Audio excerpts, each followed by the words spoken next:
അയ്യോ, ഞാൻ സംസാരിച്ച് സമയം പോയത് അറിഞ്ഞില്ല. എന്നാ ഞാൻ വീട്ടിൽ പോവാണേ. ശകുന്തള നിൽക്കൂ, ഒരു കാര്യം കൂടി പറയാനുണ്ട്. അയ്യേ, എനിക്ക് വീട്ടിൽ പോണം. ഒരു കാര്യം കൂടി പറഞ്ഞിട്ട് അയ്യേ, എനിക്ക് വീട്ടിൽ പോണം. ഒരു കാര്യം കൂടി പറഞ്ഞിട്ട് വീട്ടിൽ പോണം. ഒരു കാര്യം ഞാൻ ബിസിനസ് ക്ലാസ്സിൽ ഫ്ലൈറ്റ് ചെയ്തോണ്ട് ആണ് 2006 മോളില് ഞാൻ ടാക്സി പിടിച്ചിരിക്കുന്നതല്ല.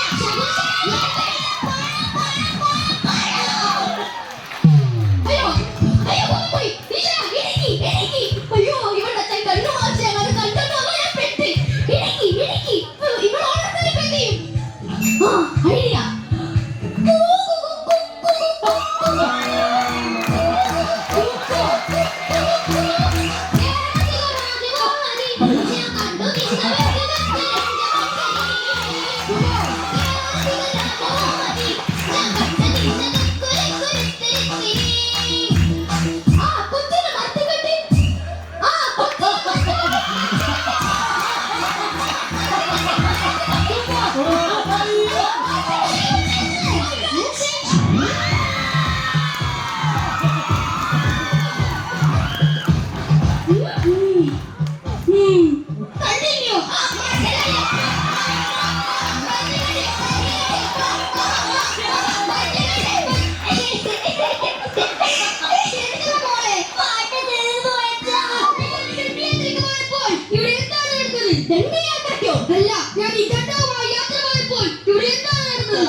ഞാനും ശകുന്തളയും തമ്മിൽ പ്രണയത്തിലാണ്.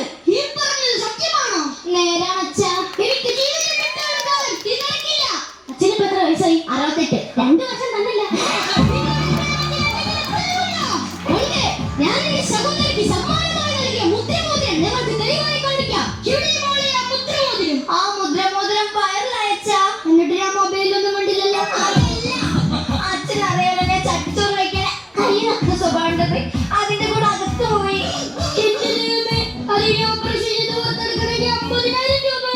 അതൊന്നും എനിക്കറിയണ്ട. എനിക്ക് എന്റെ മോതിരം വേണം. അത് എത്ര ഗ്രാം ഉണ്ട്? 1 ഗ്രാം തങ്കത്തിൽ പൊതിഞ്ഞത്. അപ്പൊ 300 രൂപയുടെ സാധനം അല്ല, 350. 350 രൂപയുടെ സാധനത്തിലാണ് ഞാൻ 50,000 രൂപ എടുത്ത് ഓപ്പറേഷൻ ചെയ്ത് അത് പുറത്തെടുക്കും. അതൊന്നും എനിക്കറിയണ്ട. ഒന്നെങ്കിൽ എനിക്ക് എന്റെ മുദ്ര മോതിരം വേണം, അല്ലെങ്കിൽ എന്റെ 350 രൂപ വേണം. നിനക്ക് പറഞ്ഞ മനസ്സിലാവില്ല. ഞാൻ ഇത് ശപിക്കപ്പെടാ. അയ്യോ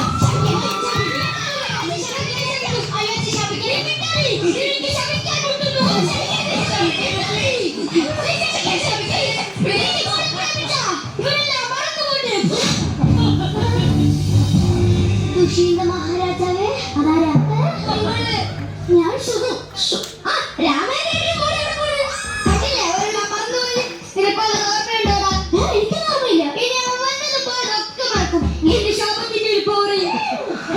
അയ്യോ സോറി, ഞാൻ അച്ഛന് വേണ്ടി ഞാൻ സോറി ചോദിക്കാം. അച്ഛൻ അങ്ങനെയാണ്, ഒന്ന് പറഞ്ഞ 2 വാക്കിന് ശപിക്കും. ഞാൻ എങ്ങനെയാണെല്ലാം മറന്നുപോയി. അയ്യോ, അപ്പൊ ഒന്നും ഓർമ്മയില്ലേ? മറന്നുപോയി എല്ലാം മറക്കും. അല്ല, ഞാനെല്ലാം മറന്നുപോയി. ഞാൻ എങ്ങോട്ടാ പോണെന്ന് പോലും ഞാൻ മറന്നുപോയി. എല്ലാം മറന്നത് പറഞ്ഞിട്ട് വന്ന വഴി മറന്നില്ലല്ലോ. അച്ഛൻ പറഞ്ഞിട്ടുണ്ട് വന്ന വഴി മറക്കരുത്. ഓ, താൻ എന്താ വിചാരിച്ചേ? കണ്ണമാക്ഷിയുടെ മക്കൾ ബുദ്ധി ഇല്ലെന്നല്ലേ?